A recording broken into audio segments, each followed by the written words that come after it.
Soon after my son was born, I began to reflect on a story I'd heard many years before. It was a story about the power adults hold over children. The stories we tell them, and the stories, like this one, that they are never meant to hear.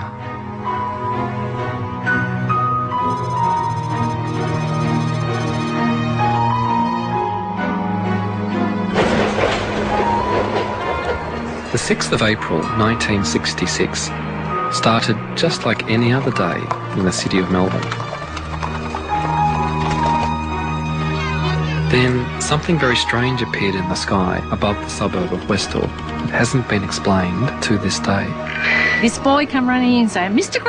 Greenwood, there's these things in the sky, these things in the sky. We looked up and we just saw this saucer type thing taking off. It wasn't a plane, it wasn't a balloon, it was nothing like that. A lot of the kids took off towards where it seemed to go. All the students were just running all over the place, hysterical. Westall High School as a teaching situation ceased. My girlfriend and I sat on the fence, climbed the fence, the school boundary, and we were crying, thinking it was the end of the world.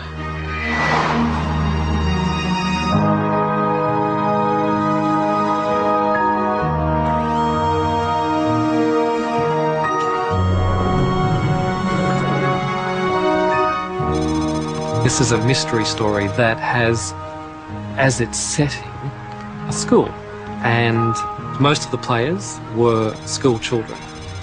They had this extraordinary experience, which they then tried to share with adults, and a lot of them had a lot of trouble doing that. They were disbelieved, almost stigmatised. I think, like a lot of other people, I just shut up about it because of the ridicule, and it was everybody. You know, you were a kid, you were making it up. So you just be quiet, and in your mind you just think, I know what I saw, and no one's ever going to shake me from that. I know what I saw. I really felt for them as people who had this incredible experience, and yet they haven't been able to make sense of it.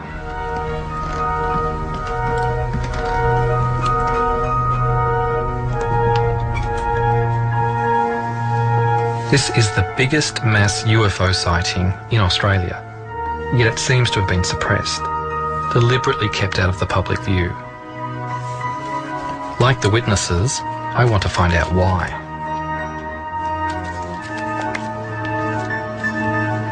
Whatever material was created about this story has simply been buried. And yet, this memory has survived. And it only has to be slightly pricked. And it's like the floodgates open, and all the memories come rushing out. I was precipitating various chemicals in order to make crystals, and I just happened to be looking out the window, thinking how to fudge my science report. What I saw directly south was something that I'd never seen before. We were out playing sport on the oval. One of the kids yelled out, look up in the sky, you know, it's flying saucers. And I remember we all looked up, and it really was a flying saucer. I mean, from what you imagine, a flying saucer, it was a round silver disc, and it seemed to be very low over the school, and I remember kids screaming and running inside. This student came in, was hysterical, leaned up against a sliding door, screaming, there's a flying saucer in the oval. And of course everybody started to head towards the door, and the teacher said, sit down, it's not recess yet, and a few minutes later the bell went off. Everyone started moving, like a whole lot of zebras being terrified by crocodiles. I went where the herd went.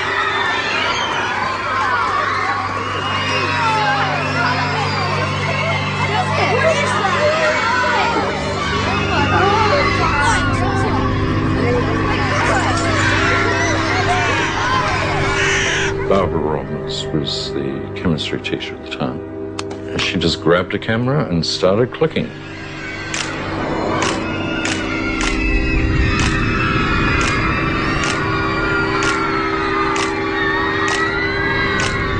I went into the staff room. Because I knew I wouldn't have a chance to have a cup of tea any other time, I went to get a cup of tea. And then because I was a smoker, and this is something that has stayed with me for 42 years. Yes. I lit up a cigarette, and so I don't know how much I delayed before I went outside.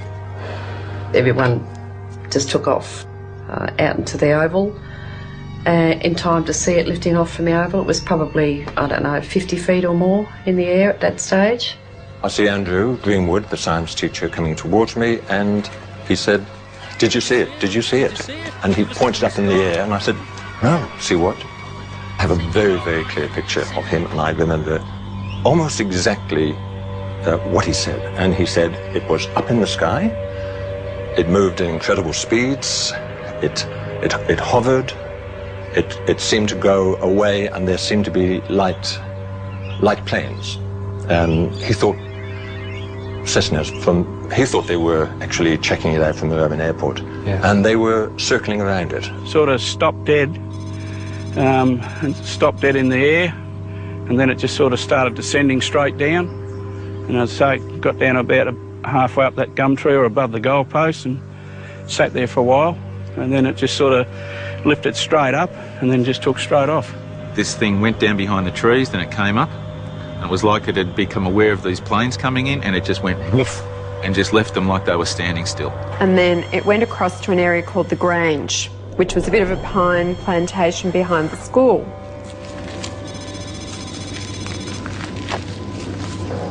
Because I walk around with the Westall story inside my head, as soon as I enter the landscape of Westall, out it comes like a three-dimensional children's storybook. It pops up out of the soil. It's like I've entered my favourite children's story.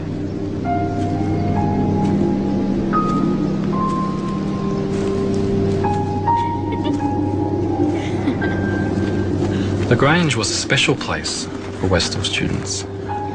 It's where they went on cross-country runs, but it's also where childhood games and hunting for lizards gave way to illicit smoking and steamy liaisons.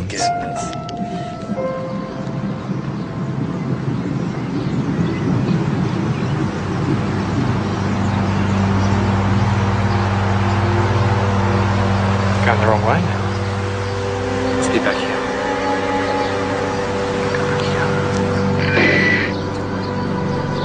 This flying saucer thing came out of the blue like a bolt. It's intertwined with romping around down at the Grange, out of sight of the school authorities or their parents. It has that sense of being involved with something dangerous or clandestine, and they were part of it. A lot of the kids took off towards where it seemed to go, and it disappeared down behind the trees. So we all got through this fence and ran towards where it had appeared to land. Tanya and I and this other girl, we were over the fence. Tanya was in the lead, and we ran towards where it was coming down. Tanya! I lost sight of Tanya. She was in front of me. A couple of girls got there faster than me. I was a bit slow. And they actually passed out. And apparently it did land, because when we got there, there was a great big round patch of like flattened yellow, almost burnt, although I'm a bit sketchy on that. I can't remember if it was really burnt or whether it was just flattened, but it was sort of yellow, and the grass was all flattened in a swirly sort of a pattern. Before I got there, the disc came back up again, so I stopped chasing it. We looked up and we just saw this saucer type thing taking off, and it seemed to turn side on and just disappear into thin air. Well, what about your friend Tanya? I believe she did see it on the ground. She did see it on the ground? So I was given to believe, yes. But I went back to school, and Tanya went back to school and basically had gone all to pieces.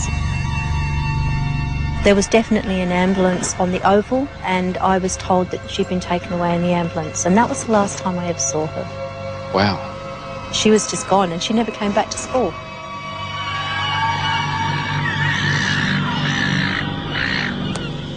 Tanya wasn't the only person who saw the craft on the ground. Before they headed over to the Grange, Victor Zakruzny says 2 objects landed in a grassy paddock where a street is now. All the kids were hanging on the fence there. There's quite a few kids there. It's a high fence, and I got up to the top there, and all you could see is two discs, one there and one a bit further away, probably 3 metres apart. I could hear somebody in the background saying, "Stay away, don't jump the fence," and so I said, "Oh, bugger, I'm going over the fence." The craft probably would have been about there, and there was another one set back a bit on an angle, probably just about there. There's a few kids walking around there, and I was the only one on this side.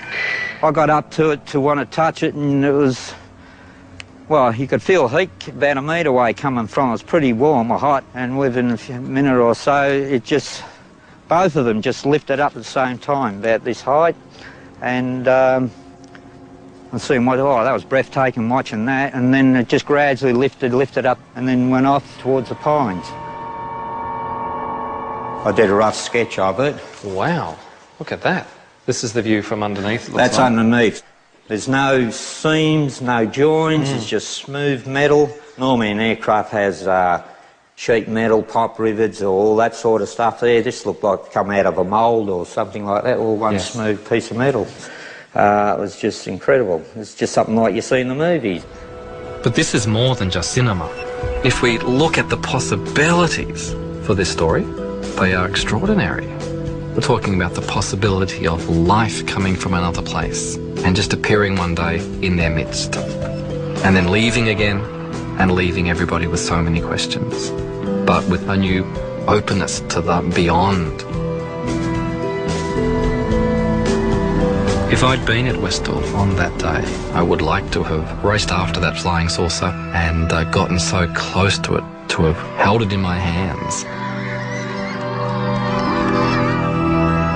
But the adults at Westall High School saw it differently.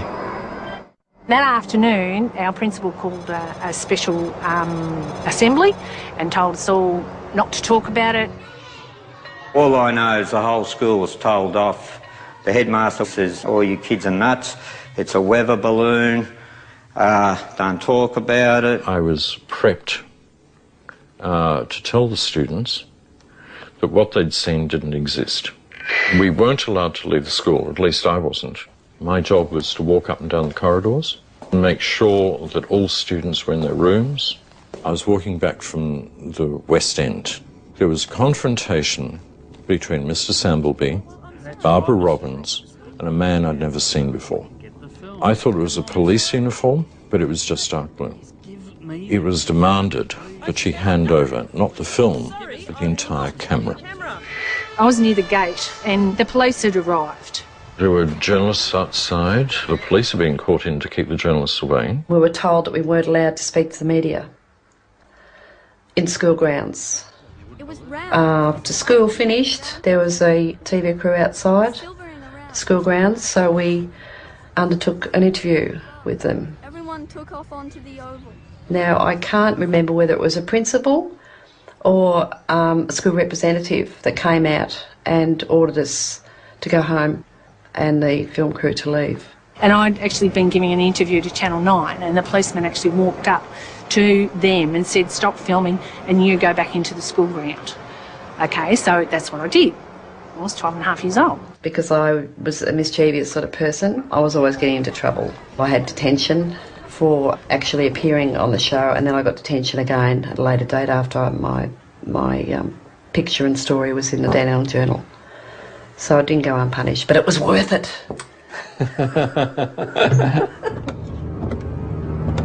I now had two new leads to follow, Channel 9 and the Dandenong Journal.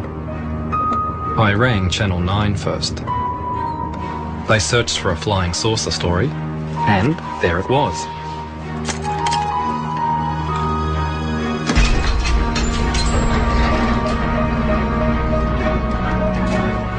Now all I have to do is find the can with the matching number.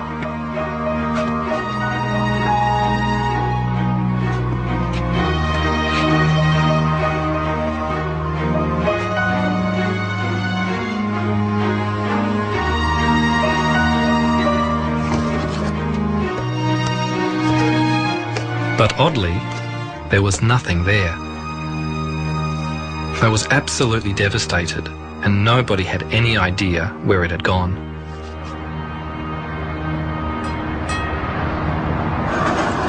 It's very frustrating, but the good news is the Dandenong Journal does still exist, and I'm told it's here in the library. It's the only written account I've heard of from the period, so it's really precious.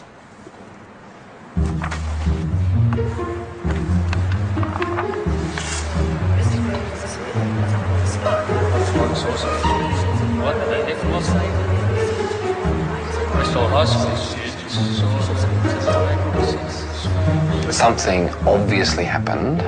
Some people apparently didn't want the kids talking about it, and that raises all sorts of questions.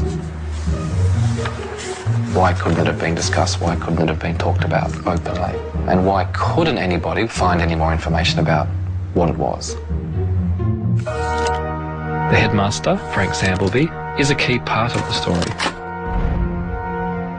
He's passed away, but I hope his children, Max and Gail, can shed some light on his behaviour. Hello, Shane here. Anybody home? Hello. How are you? I'm good. How are you? Max? Nice to meet Hi. you. Nice to meet you. Thank you very much. Thank you. He played 50 games for the Hawthorn Football Club. He was a half-back flanker, and in those days half-back flankers ran in straight lines, and that's what he did. He was pretty black and white, and he had a very strong sense of right and wrong, and yeah, if it didn't fit in with what he believed, then yeah, he found it quite difficult. And this thing would have been seen as something that was disrupting the smooth operation of the school. And he would have been a sceptic as well. I mean, he didn't believe in supernatural things. He believed in the real life, didn't he? You know, when we were kids, there was a picture on the wall of a Roman soldier standing, holding his spear, and the lava was all falling down from Pompeii, and people in the background were all crouching and running, and Dad said, see, he's standing there doing his duty. And, you know, that, I mean, as children, we had to learn that discipline was important, respect, all those things, all the old values, and yeah, he found it really hard as things changed to, he was pretty judgmental. There was plenty for Frank Sambleby to be judgmental about. In the 1960s, rebellion at home and on the streets brought many young people into conflict with the establishment. Schools were run like the military, and teachers demanded respect and obedience. Westall High was no exception. I tried to contact some of the teachers, but many have passed away. As far as I know, only the science teacher, Andrew Greenwood, saw the object in the air. Although he's spoken with me privately, he refuses to go on the public record. Several teachers dismissed the whole thing as mass hysteria. The response left students feeling confused and conflicted. Some are still searching for answers. I want to find some sort of proof that this happened, so we don't keep on, you know, getting called silly people. And, you know, no one's ever wanted to know the details before. They just think I'm stupid, and, you know, they don't want to know the story. They just, I said, I've seen UFOs or flying saucers, and they say, yeah, sure. What drugs were you on that day? And, you know, I was 13 years old. I was at school in the daytime. I wasn't on any drugs.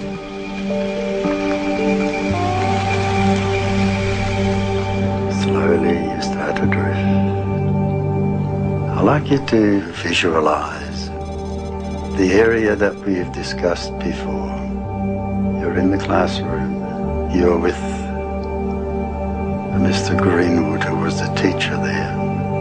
There's a little fella comes running around and says, there are flying saucers outside, flying saucers outside. Everybody laughed. And Mr. Greenwood said, come on then, let's have a look. See yourself running down the oval.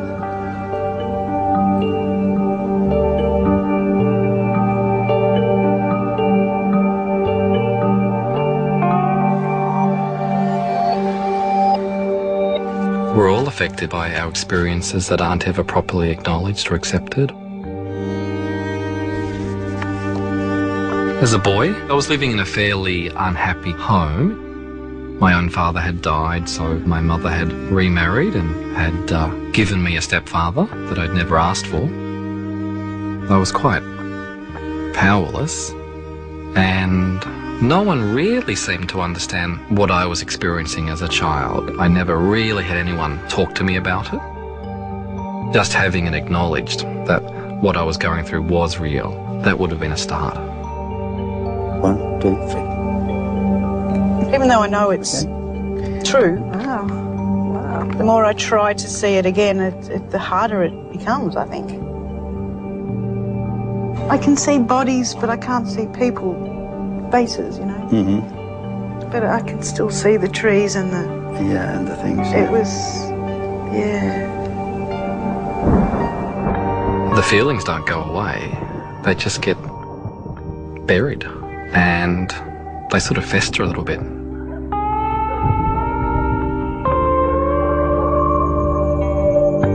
I saw the classroom for the first time, and then I saw heads bobbing, walking across the oval towards the end of the school ground, and then there they were.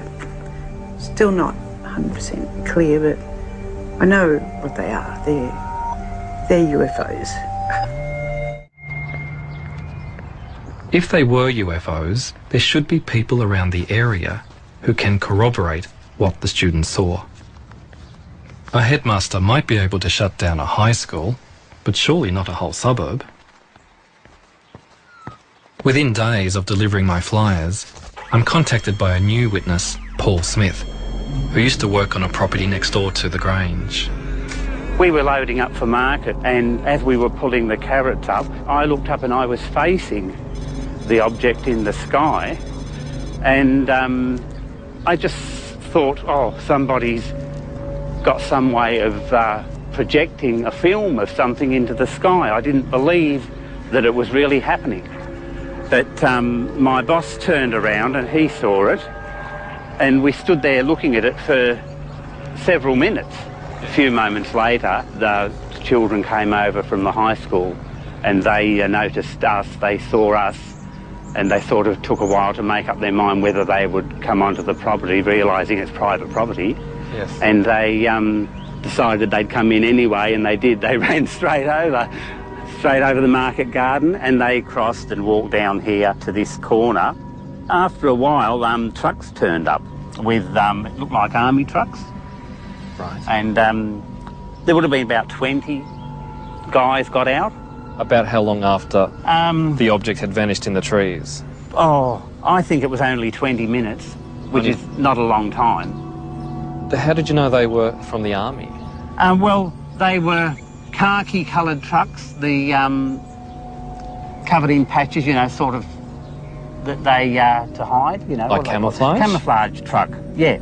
And it was the long ones that carried quite a few people, and a couple of jeeps.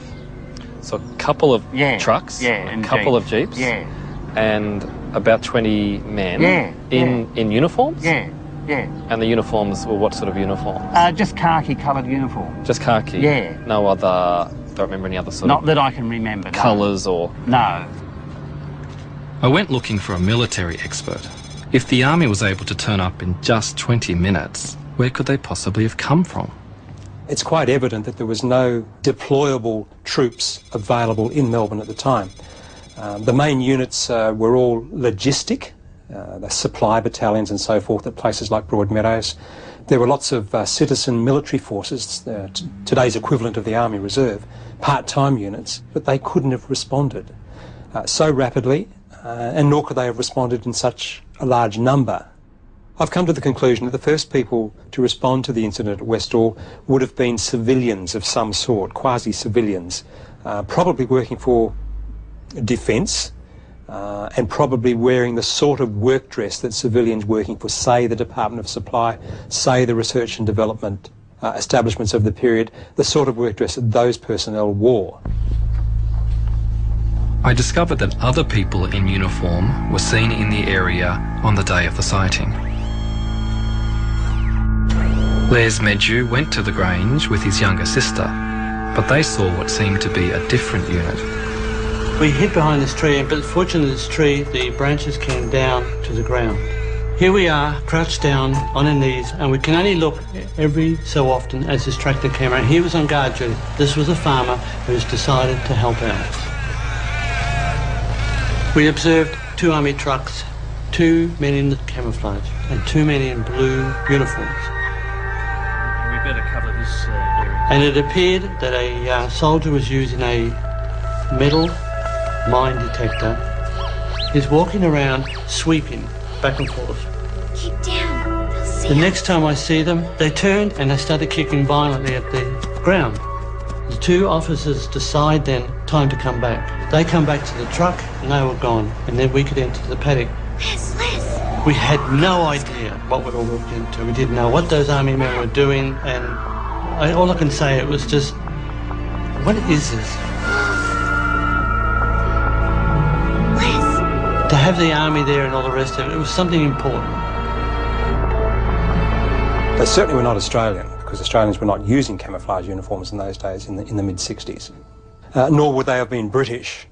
But the description of the uniforms certainly matches those worn by the United States Air Force in the mid-1960s. There were American military and intelligence personnel in Australia in 1966 as part of the Vietnam War effort. The Cold War between the USA and the Soviet Union was in full swing, extending across the world and even into outer space. We choose to go to the moon in this decade and do the other things, not because they are easy, but because they are hard. The space race between the superpowers fueled the public imagination at all levels. Flying saucers have invaded our planet. Washington, London, Paris.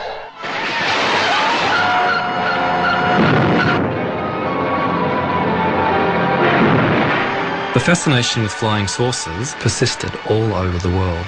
Australia was no exception.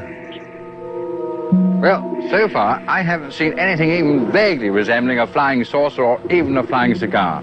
But thousands of people, in fact millions, do believe they exist. What do you think they are? They are real, anyway. They come from the other planets. Some of them may come from the centre of the Earth. I haven't seen one close up yet.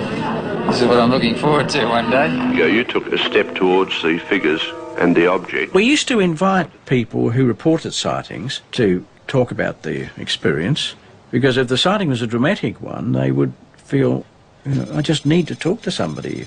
But if I discuss it with my friends, they say, well, I've been drinking.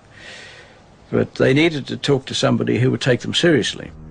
Although society members tried to investigate at Westall, they came up against a wall of silence.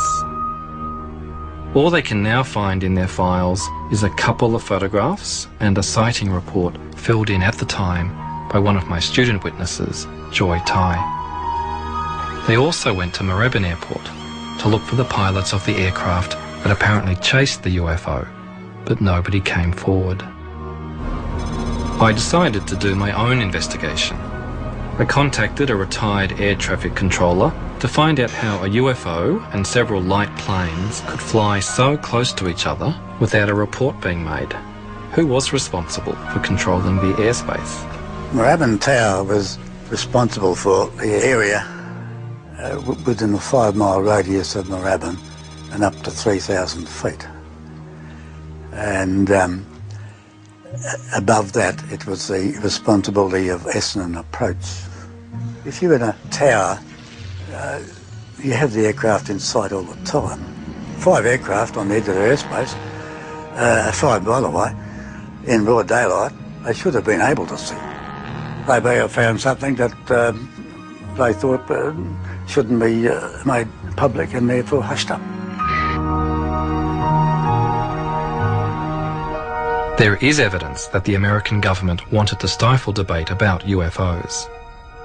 They set up a committee to objectively investigate UFOs, but a leaked memo revealed that the whole investigation was a sham. The government's most vocal critic was the top atmospheric scientist, Professor James MacDonald. Why has the government taken this attitude, in your opinion? As a result of the extremely heavy wave of sightings in 1952, the CIA and Air Force became so concerned over the sheer number of reports that were tying up American intelligence channels that they wanted to get this signal out of the system, asked the Air Force, the CIA asked the Air Force for a debunking policy. The literal wording was to debunk the flying saucers, to decrease public interest in the UFOs. Regulations were promulgated very shortly that made it a crime punishable with, I think it's $10,000 fine and or 10 years in prison to release any information at airbase level on UFOs. And as a result of that, nothing resembling any scientific investigation has been going on in the past 15 years. In Australia, we followed the American policy of ridiculing UFOs, so I started searching for other sightings that might have happened around the same time as Westall. I discovered that 4 days before Westall, a witness took a photo from his backyard in Melbourne that matched descriptions of the object above Westall. Then, just 2 days before Westall, Ron Sullivan was driving in central Victoria when he noticed a strange light display in front of him. Got up towards it and holy moly, the whole thing lit up and the 10-foot area at the bottom sort of come up and met the top, and the headlights of the car was the biggest awesome thing I've ever seen. They just pulled to the right as if they were magnetised. I could see all the trees on the right-hand side of the road lighting up, and I said, get out of this rod, and I pulled on the left. And I could feel the back left wheel spinning, and I got out of that.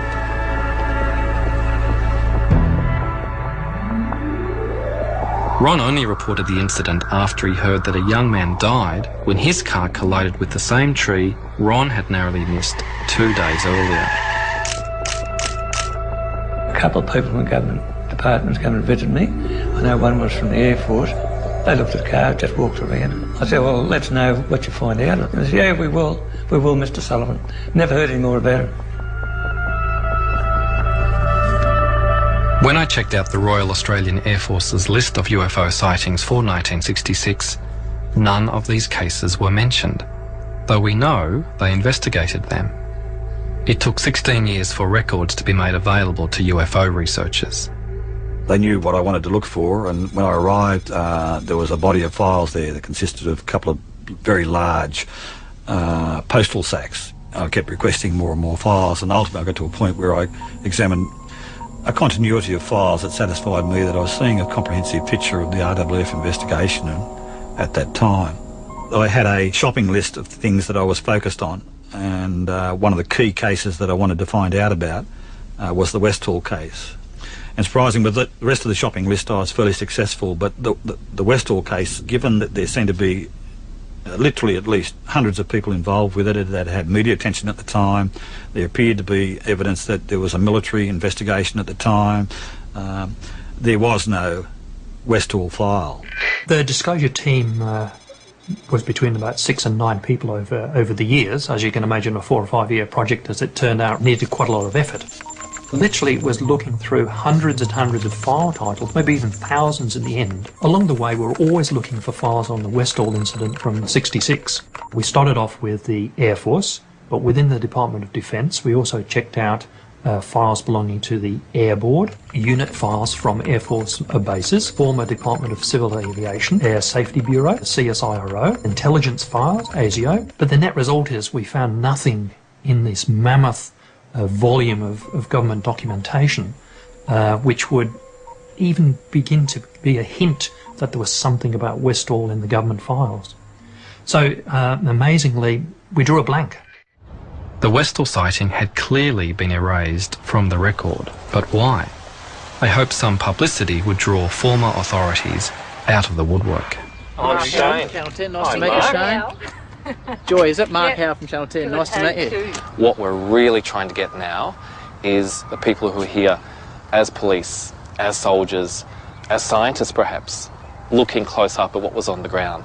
Some closure, Joy. How would you get some closure on this? One thing that we would really like would be that someone either from the police or the military would come forward and say, yes, they were there.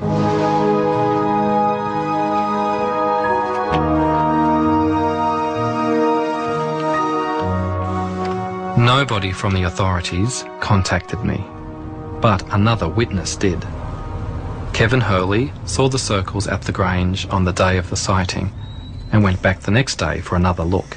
Then when we came to the area where we'd gone through the paddock, yes, there was the Air Force of the Army, a whole group of them there, stopping us from going through into the paddock. Don't come near this in this area, and we just headed off back home. And did they give you any reason why you couldn't come through? No. There were vehicles on the paddock, and they had some sort of instrument which at the time I thought looked like Geiger counters. The strong memory I've got is what happened after that. About a week later, I decided to go back again to have another look. As soon as we got down to where the paddock started, all the grass had been cut, which was quite disturbing. Wow. So then we walked through that area to where the circles were, and when we got into the area where the circles were previously, the whole area had been burnt, destroying all evidence. You asked me whether an R&D establishment would destroy evidence. Yes, of course they would. Bearing in mind that in the 1960s, Australia had great success financially with some of their pilotless target aircraft. Information related to some of these sorts of projects, if it was to be released to the wrong party, then it would have very adverse effects on Australia from a financial point of view. Any surviving documentation would be in Defence Central somewhere, but also probably overseas with the Allied. There may even not be anything left in Australia, because bearing in mind it would have been very highly classified and could well have been destroyed, as so much of that sort of record is after a period of time.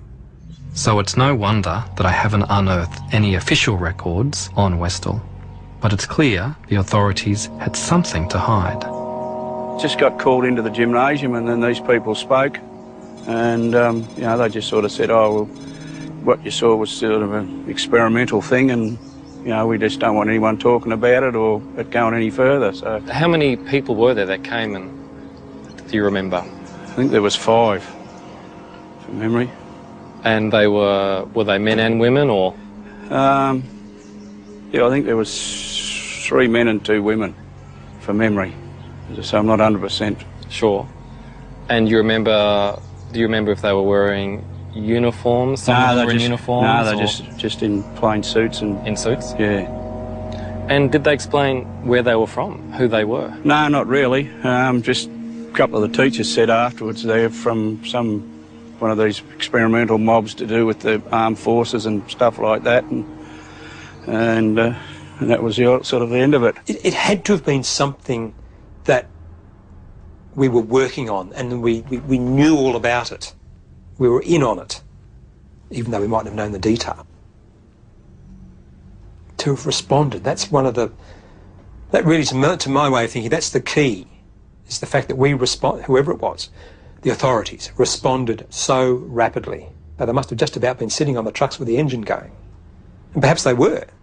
Perhaps they'd received technical intelligence that there was something going wrong with this experimental craft, and they weren't sure where it was going to land, but they were ready to go get it as soon as it did land.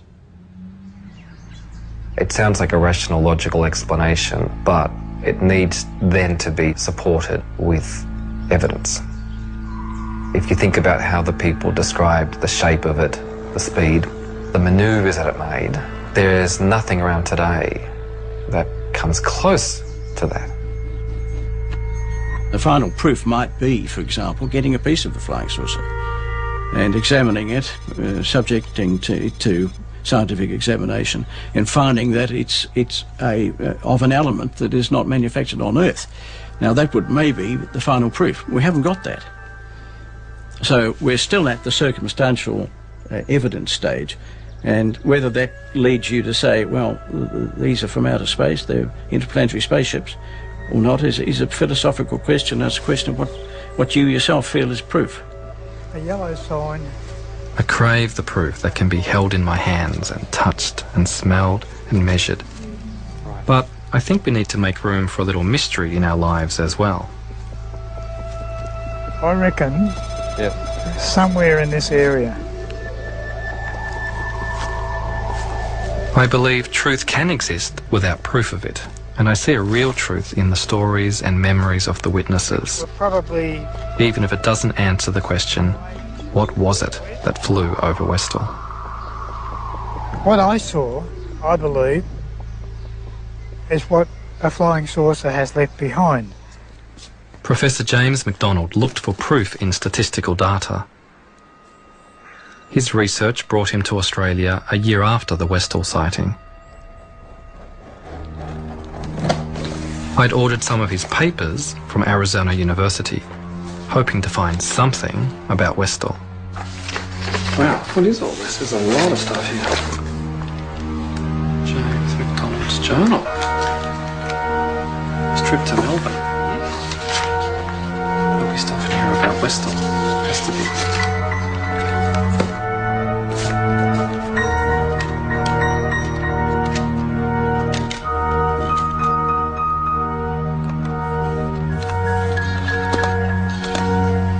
And recording next a discussion with Mr.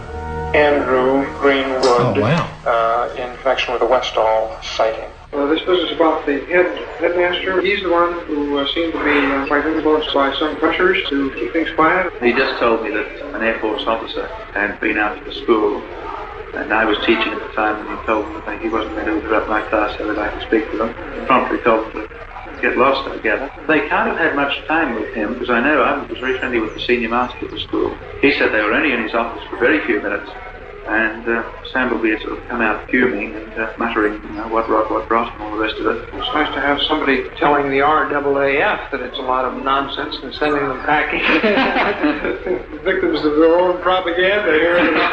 Yes. Now I had further corroborating evidence that the Air Force was involved at Westall. But students said other senior authorities also came to the high school. I was called down to the headmaster's office, and there were two men in the headmaster's office, very well-dressed gentlemen in suits. They weren't introduced to me in person, and I don't know where they came from. From my references now as an adult, I would say they were Asia.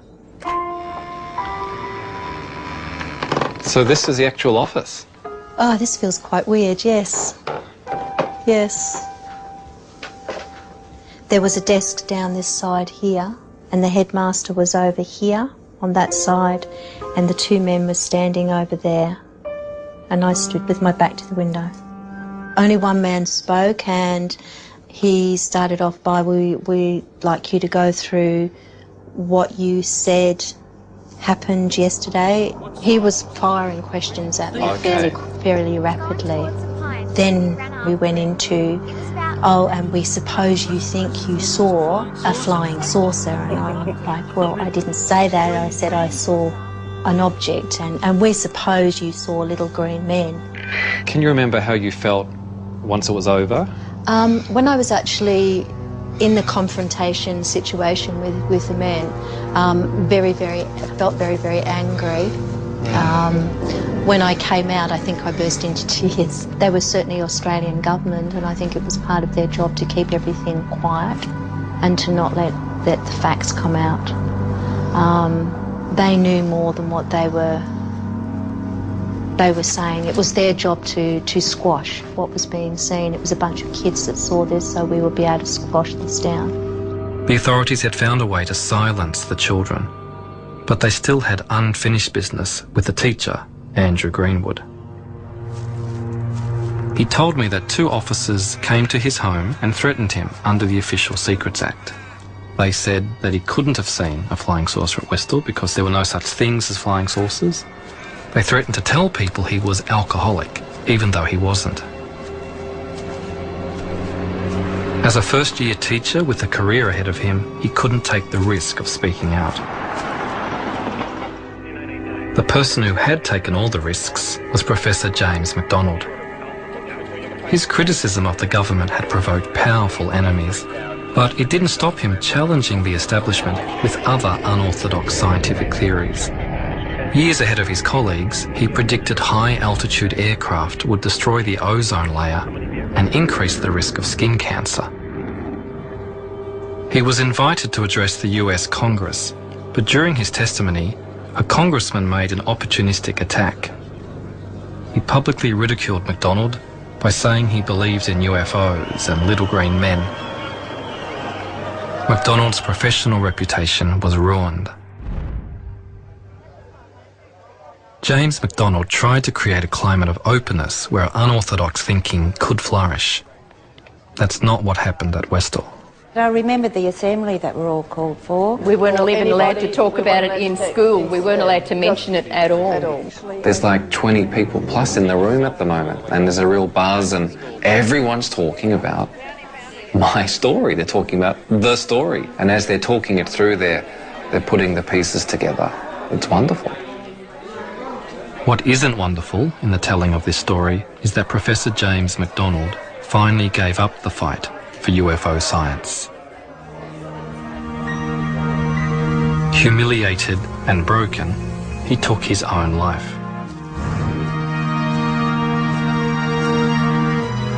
MacDonald's suicide played on my mind. I began to think about weapons of mass destruction and global warming, where other brave scientists spoke out and were quickly shut down. I want my son to grow up in a world where it's possible to discuss and investigate even the craziest ideas without fear of ridicule or punishment.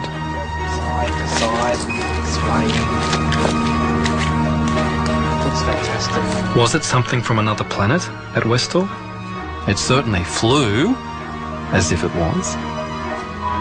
I'm left with the feeling that what people saw was what they said they saw. Something out of this world.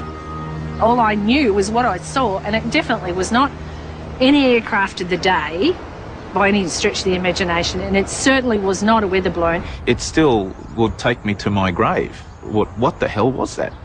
It was amazing, and something that I've never forgotten. But you just sort of had it stored in the back of your mind because a lot of people are sceptical. The fact that they can travel so fast and that they've been spotted all over the world, landings and very similar stories of these patches of flattened grass or burnt grass. I personally believe that there is something going on somewhere else.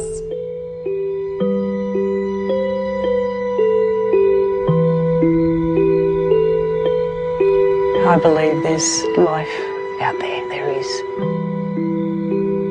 I don't know what they look like, but I'm not afraid of them. I look up at the sky and say, look, where are you people? Come and talk to me.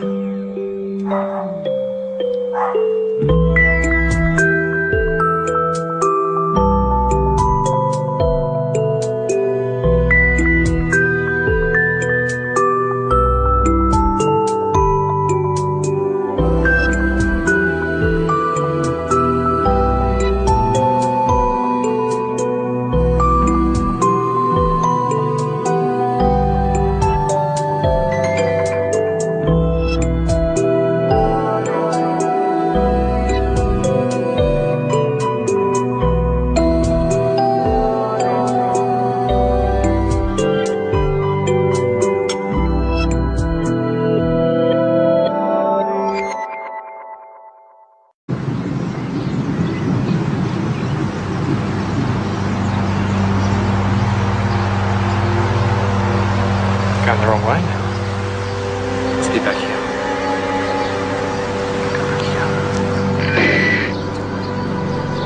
This flying saucer thing came out of the blue like a bolt. It's intertwined with romping around down at the Grange, out of sight of the school authorities or their parents. It has that sense of being involved with something dangerous or clandestine, and they were part of it. A lot of the kids took off towards where it seemed to go, and it disappeared down behind the trees. So we all got through this fence and ran towards where it had appeared to land. Tanya and I and this other girl, we were over the fence. Tanya was in the lead and we ran towards where it was coming down. Tanya! I lost sight of Tanya. She was in front of me. A couple of girls got there faster than me. I was a bit slow.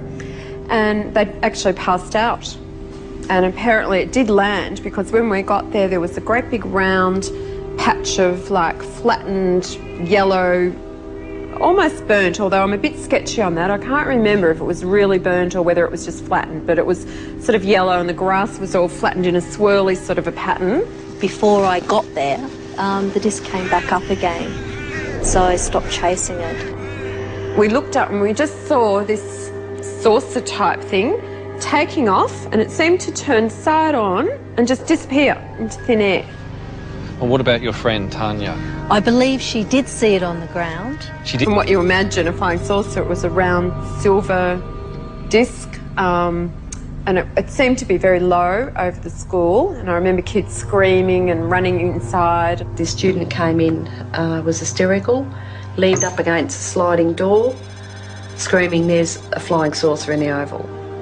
And of course everybody started to head towards the door, and the teacher said, "Sit down, it's not recess yet," and a few minutes later the bell went off. Everyone started moving, like a whole lot of zebras being terrified by crocodiles. I went where the herd went.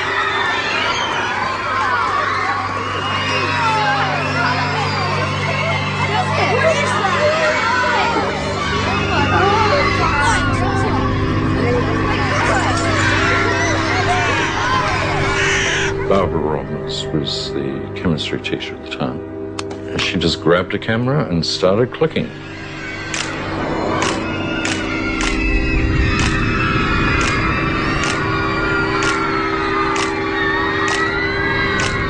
I went into the staff room.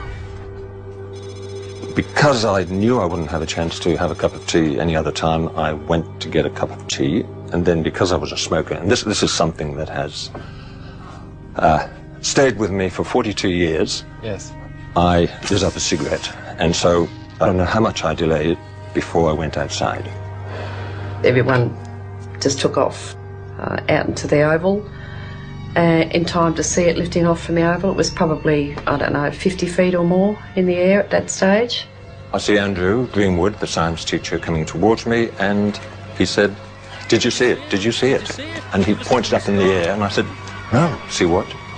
I have a very, very clear picture of him, and I remember almost exactly what he said. And he said it was up in the sky, it moved at incredible speeds, it hovered, it seemed to go away, and there seemed to be light planes. He thought Cessnas he thought they were actually checking it out from the urban airport, and they were circling around it. Sort of stopped dead, and stopped dead in the air, and then it just sort of started descending straight down.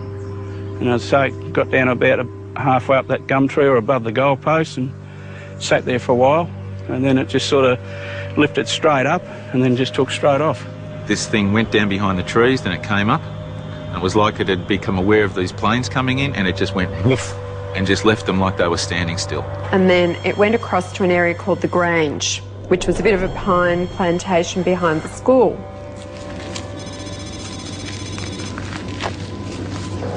Because I walk around with the Westall story inside my head, as soon as I enter the landscape of Westall, out it comes like a three-dimensional children's storybook. It pops up out of the soil.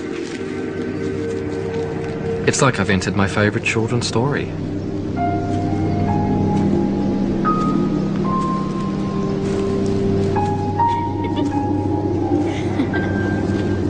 The Grange was a special place for Westall students. It's where they went on cross-country runs, but it's also where childhood games and hunting for lizards gave way to illicit smoking and steamy liaisons.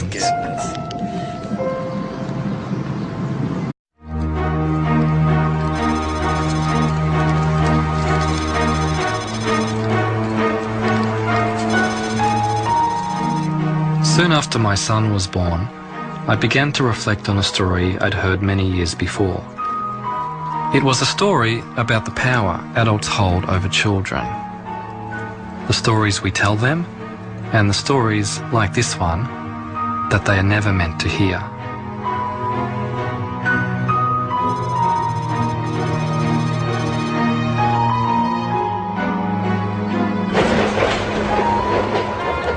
The 6th of April 1966 started just like any other day in the city of Melbourne.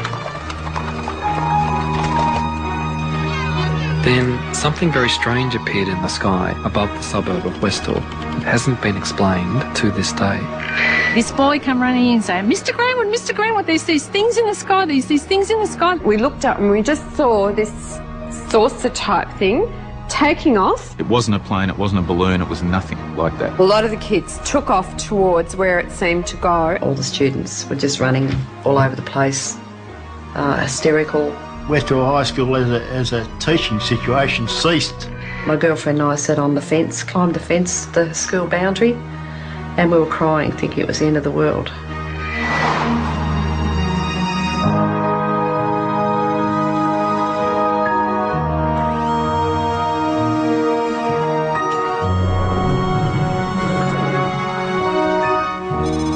This is a mystery story that has, as its setting, a school, and most of the players were school children.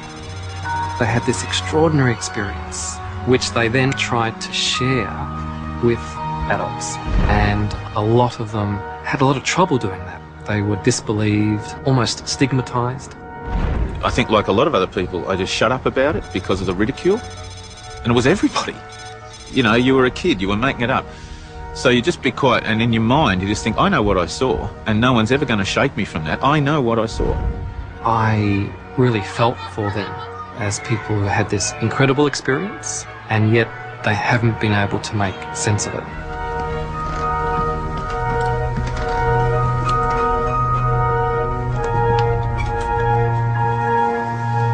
This is the biggest mass UFO sighting in Australia, yet it seems to have been suppressed, deliberately kept out of the public view. Like the witnesses, I want to find out why.